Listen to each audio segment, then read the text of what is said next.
Feudalism is an economic and societal system based on a reciprocal relationship between lieges and vassals. It has lords and kings, knights and peasants, and took various formats across the globe. English earls, Bavarian dukes, Japanese daimyo, Three Kingdoms peasants, Indian rajas, all part of feudal systems. The common link between these otherwise different societies was that vassals provided food and soldiers to the liege in exchange for protection. These relationships were often nested, as most parties were both lieges over their own group of vassals and vassals to a higher liege. At the core of feudal societies was manorialism, often called serfdom, which tied peasants to the land they worked, ensuring that food would continue to flow upwards. Feudalism is attractive since it benefits all parties involved. The peasants give away a portion of their crop to prevent death by sword or horde, while the lords use said food to feed their armies and castle builders in hopes of killing, or at least boring, the enemies in charge of said hordes and swords. If you were a liege, it was pretty great. You got to live in a big castle, have lavish feasts, and best of all, have a jester. Just so long as you put on your shiny armor and rode into battle whenever one of your neighbors thought diplomacy was lame. And all without any farming. Of course, you would likely have to contribute some of your food and troops to the liege above you, but think on the bright side, you still wouldn't have to make your own food.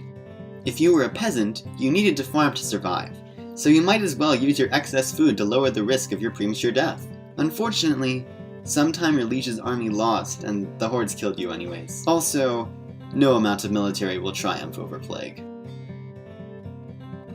First, find lots of land filled with peasants in need of protection. To do this, wait for, or better yet incite, the destabilization of a large centralized state, thus destroying the peasants' means of security. Use the power vacuum to establish a small, local kingdom. Then divide up the land amongst loyal subjects likely to produce legitimate heirs. Instruct them to do the same. Repeat as necessary. Each harvest, allow each vassal to keep enough food for themselves and send the rest up to their liege. Repeat until there is no higher liege. Congratulations! The king keeps the rest. When a rival lord bearing sword or horde attacks, require each vassal to join their troops to their liege's army. After the victory, tell all the troops to go back to their castles and fields. If a noble dies, their lands and vassals are inherited by their heir, who remains vassalized to the same liege. Repeat as necessary, especially during plagues. If you noticed a pattern earlier, it was repetition. If kept stable, feudalism is incredibly long-lasting and difficult to topple. If kept stable. Do not divide up land to those who cannot produce legitimate children. If there is no clear heir, vassals will fight over the title and create instability. They will also waste food and soldiers that could have been used to protect the realm. Do not let a vassal's army become more powerful than that of their liege. If a vassal has a bigger army, they often think diplomacy is lame and choose to make themselves the liege. This encourages other vassals to do the same, destabilizing the system.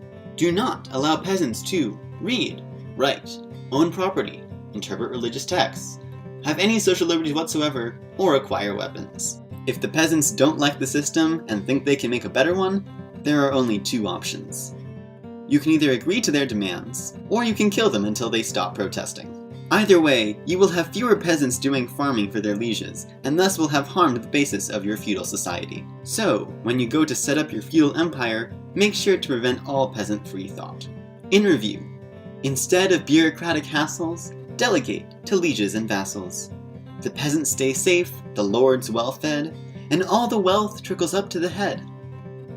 But should your military fail, or peasants think and choose to bail, your feudal system soon will crumble, and kingly crowns will surely tumble.